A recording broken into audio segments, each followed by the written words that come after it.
Round 2 of the World Rapid and Blitz Championship, and we're going to look at the game by former world champion Viswanathan Anand.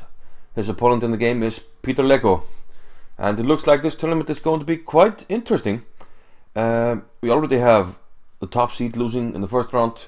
Vasila Grab already lost, Karakin already lost, Aronia made 2 draws, so this is going to be a hard fought tournament. It's going to be decided on the last day.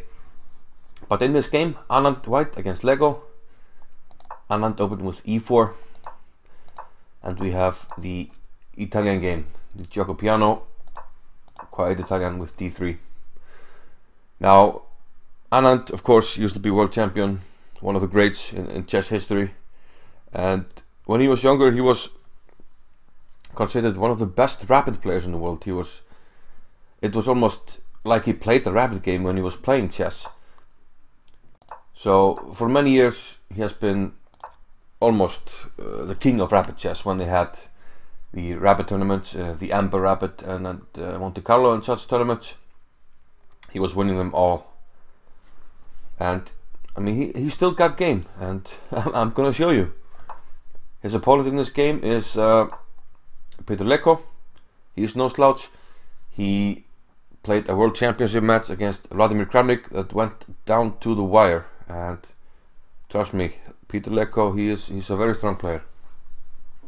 But okay, there's nothing really to say about the opening. It's the Italian game, and they're playing sort of normal maneuvers here.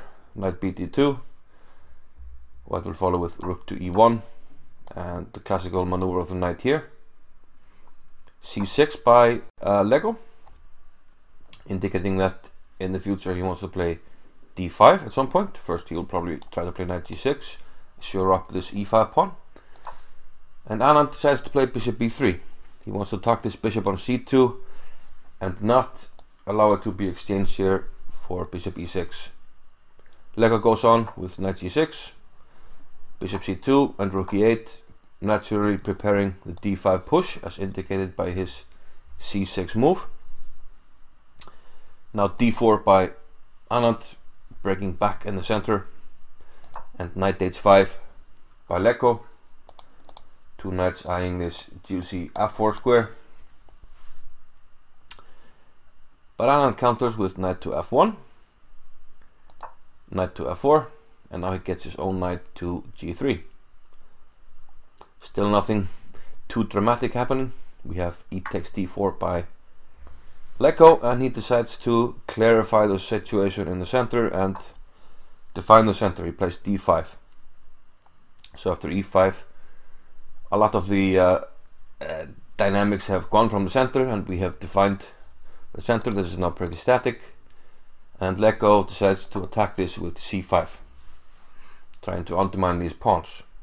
If this pawn falls, then this one is struggling to stay alive.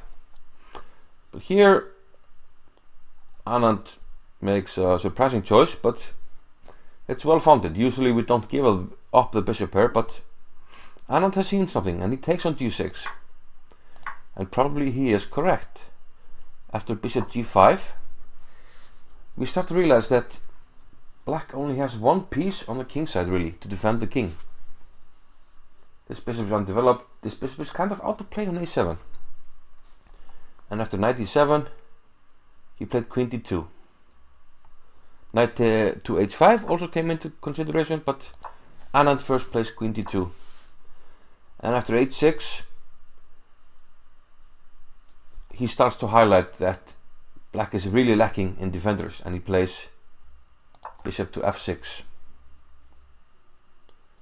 A nice move. Now what can black do? Well, the natural question is, what happens if he takes on f6? He played king h7, but let's take on f6. In that case, queen takes h6, and the knight is coming to h5 with devastating effect. There's not much to be done really. A try would be something like knight f5, but we simply take it, bishop takes, and he takes f6. Now we're threatening mate on g7, so black has only one try here. Take on e1 and play queen f8. But even though white is down a piece, he's completely dominating. We already have it's 7 pawns against 5, and our pieces are just, you know, dominating. Let's say c4, knight e5, bishop takes d4, and here white has many wins. He can take on g6, which is winning, and even rook takes f7 is winning, which will cost black the queen. So Leko didn't fancy taking on f6, and he played king h7. But then another nice move by Anand, introducing another piece into the attack, and again highlighting that black simply doesn't have enough pieces to defend.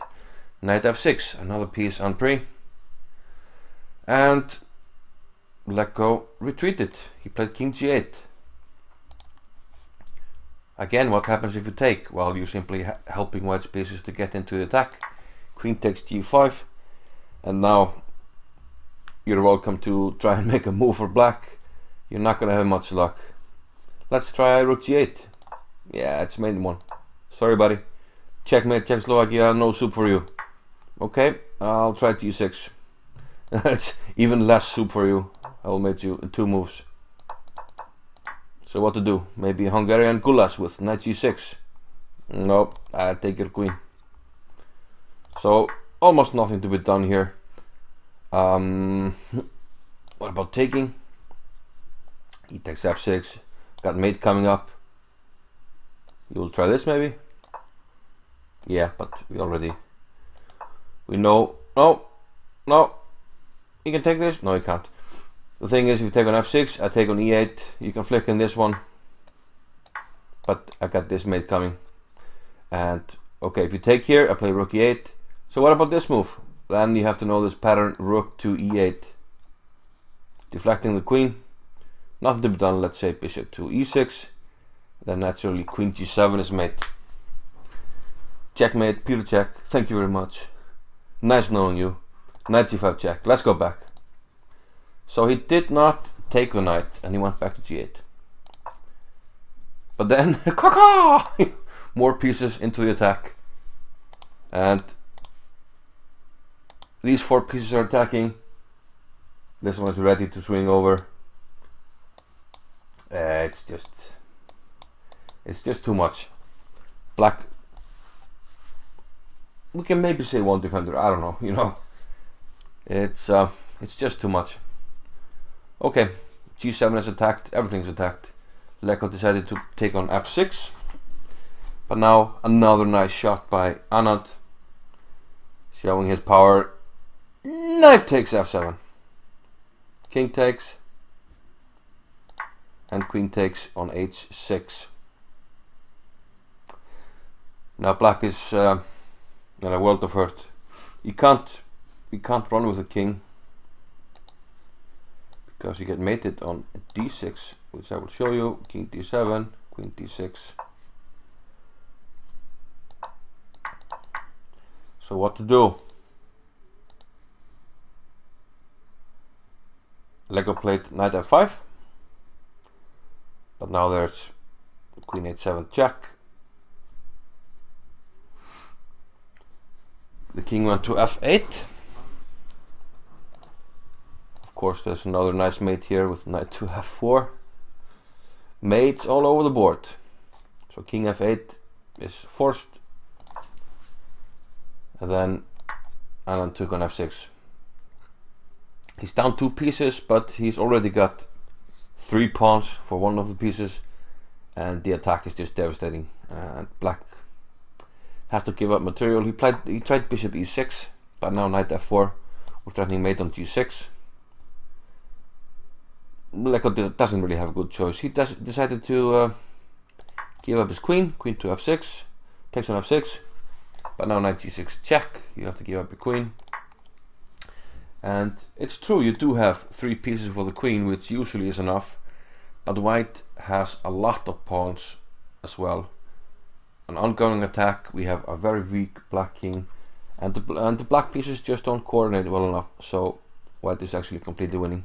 For now, e6 is hanging, so knight g7 covers that, but rook e3, introducing another piece, rook e7, rook a to e1, all the pieces are invited to this party, an Indian party with a lot of curry. Rook g3, rook f7, and now h4. Now Anand perhaps misses the most clinical win. He should have played queen h6. When black can do very little against the main threat, which we will demonstrate after bishop b8.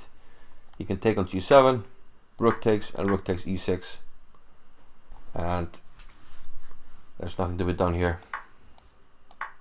Only thing we have to be careful about is the back rank mate, but we'll just give a check. And then we will collect the pawns, and we have 3 connected pass pawns, and we're already up material. So that's the only thing I will try to improve in Anand's game in this game. Bishop b8, rook g2 e3, but of course he's completely winning here. He takes on c5. So 3 pawns. We could say 3 extra pawns for white now, and they're all connected. We have a rook exchange, another rook exchange, and now the black pieces simply don't coordinate. And here Anand is just, pushing the pawns and mopping up things. We'll just see the end quickly. Queen e8 check, bishop g8. Why not push a pawn? Bishop d8, another check. Swings the queen over. Now we can start collecting pawns from the queen side. First he protects the pawn on c5, and now he simply takes on b7. And now it's 4 extra pawns and no coordination for black. Queen f4 pinning the knight, threatening g5 to win it. There's no rest for black here. c6, bishop e6, trying to cover the queening square, but I'll just go the other way. And the pawns are too strong, too many pawns, and Leko resigned. So a nice game by Anand, and he's reminding us that he was the king of rapid and he's not ready to retire. He will be a contender in this tournament. See you in the next one. Bye bye.